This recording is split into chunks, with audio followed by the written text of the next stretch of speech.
Kalau kita mengikuti kebiasaan orang-orang ya Timur Tengah sana, ya mohon maaf, bukan berarti ini benci ya dengan umat Islam di sana, bukan, tetapi benci perilakunya dan jangan kita menirunya. Kebiasaan sejak dulu itu begitu. Perang saudara, rebutan kekuasaan, saling menjatuhkan. Karena di sana banyak gurunnya, ya, hidup keras tantangannya, maka mencetak jiwa atau mental mereka itu ya keras semua. Jadi sidik-sidik perang, mateni uang, nggak ada solusi, ya, yang mendamaikannya. Ya, oleh sebab itu sebaiknya kawan-kawan kita, khususnya Habaib Alawi yang ada di Indonesia, didukung oleh mukibinnya, kami mohon dengan sangat untuk turut serta mendamaikan ya kawan-kawan yang ada di sana, karena keduanya itu, kedua kelompok dan bahkan tiga itu sama-sama umat Islam, sama-sama Islam agamanya. Jadi kalau di Tarim, ya, Provinsi Hadramaut, ya, di Mukalla, di Aden, ini kan basis, di Syekhar itu kan basis Habaib Alawi yang ada di sana. Tetapi dengan keberadaan mereka tidak menjamin daerah sana itu aman, daerah sana itu nyaman, damai, ya, tenang, laksana surga di sana. Tapi justru sebaliknya. Jadi di mana ada orang-orang yang terbiasa berdusta, ya, maka justru keberkahan itu dicabut oleh Allah Ta'ala dari tempat mereka. Jadi kalau ada dalil atau hujah yang menulis atau mencatat tentang di mana ada habaib, ya, di situ akan ada keberkahan. Oleh sebab itu setiap daerah, setiap dusun, setiap kampung, ya, setiap desa, setiap kecamatan, kabupaten, provinsi, sampai wilayah negara harus ada habibnya. Kalau ingin aman, ya.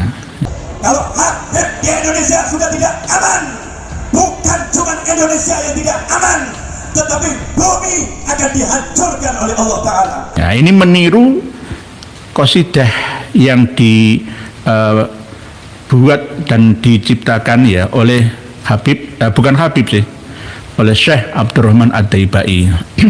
Hum amanul ardi fadzakiri, nanti ahlu baitil mustafa tuhuri, hum amanul ardi fadzakiri, syubbihu bil anjumi suri, mithla ma qad jaa fi sunani ya Rasulullah, dan seterusnya. Karya Syekh Abdurrahman Ad-Daibai, tapi diklaim karya Habib Abdullah bin Alwi Al-Haddad. Jadi kalau hum amanul ardi itu yang duriyah Nabi asli. Berarti kalau ada ardi, nah, ada negara yang tidak aman, itu gara-gara mungkin ada duriyah Nabi palsu di situ. Akhirnya membuat tidak aman dan nyaman. Jadi hum amanul ardi fadzakiri itu nggak berfungsi. Begitu juga kawan-kawan habaib dan mungkin mukibinnya yang masih belum tobat sadar, ya, menyadarinya, ya. Harusnya kalau benar-benar mencintai Tarim sebagai al-ghunna dan al-mahrusah di sana, ya harus ketika Hadramaut Tarim, ya, ada perang, ya, maka harus dikirimkan ke sana. Minimal jadi relawan lah, ya, kemanusiaan di sana. Kalau ngangkat senjata nggak mungkin bisa. Karena apa? Kita tidak terlatih di sini.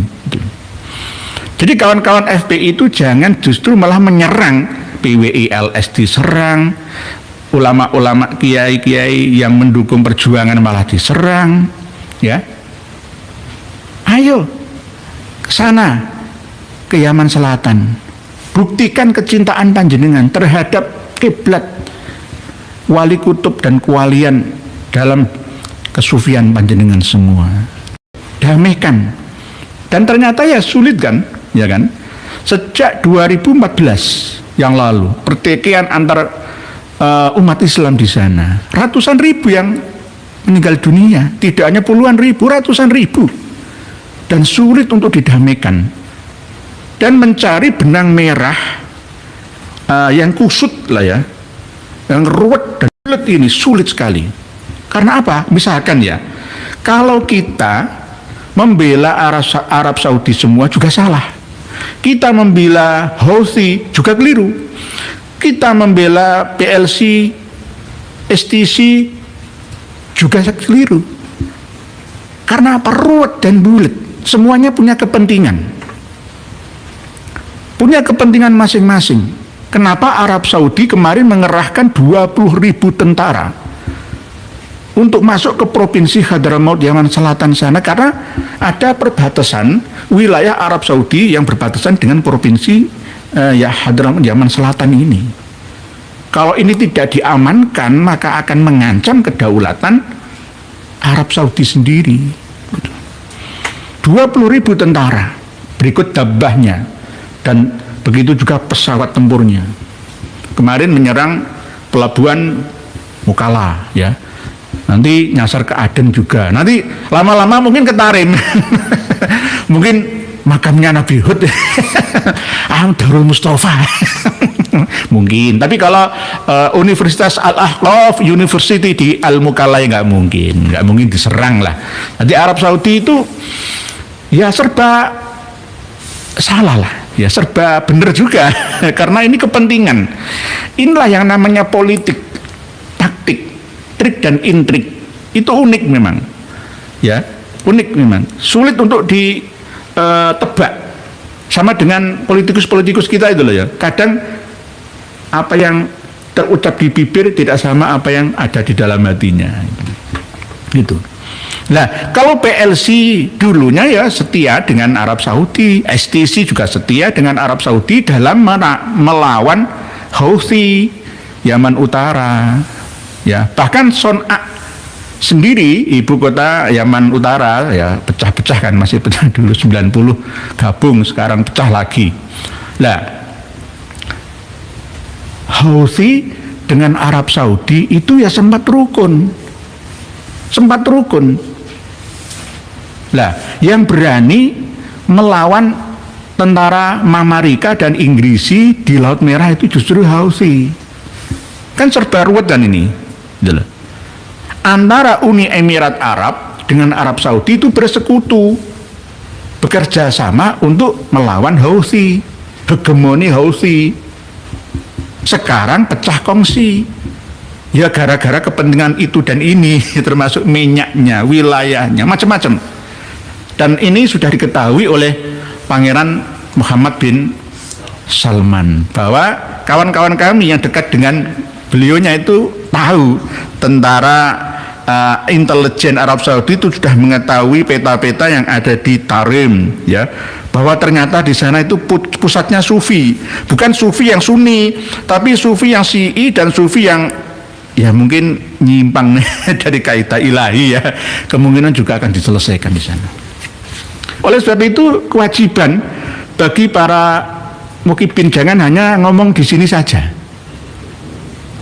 Tarim al-ghana tarim Musa, ya tarim Madinah dah ya tarim wa ahlaha. Misalkan ya, jangan di sini ngomong kok itu kan, di sini sudah pinter semua. Tinggal yang nggak pinter-pinter saja, ya. Ayo ke sana. Tapi kalau misalkan lapangan terbang yang di Yaman Selatan nggak bagus ya lewat Oman. Biasanya lewat Oman. Transit dulu, biasanya begitu. Nah, ya pengumuman para habib dan mukibinnya untuk ke sana lah. Ayo, ya jangan dibalik. Karena di sana ada perang, ya eksodus ke sini, waduh bahaya. Di Di sini ditampung di hotel, ya di pesantren, ya di hauzah-hauzah yang ada di sini. Waduh, bahaya. Ini harus sikap, ya. Intelijen kita harus sikap, ya. BAIS, ya. TNI, ya. Intel Polri juga harus sikap, siap mengantisipasi eksodus besar-besaran dari sana ke sini. Karena apa? Sudah dimulai dari sini. Karena apa? Jawa bintu Tarim, Indonesia milik Aulia Tarim. Lama-lama mereka akan mendatangi, wong sini anaknya Tarim. Gitu. Jadi inilah yang harus disiapkan oleh negara, ya, dibantu oleh kita-kita. Karena negara itu ya terdiri dari segenap elemen bangsa. Tidak hanya TNI Polri atau eksekutif saja, yudikatif, legislatif, ya, eksekutif, ya.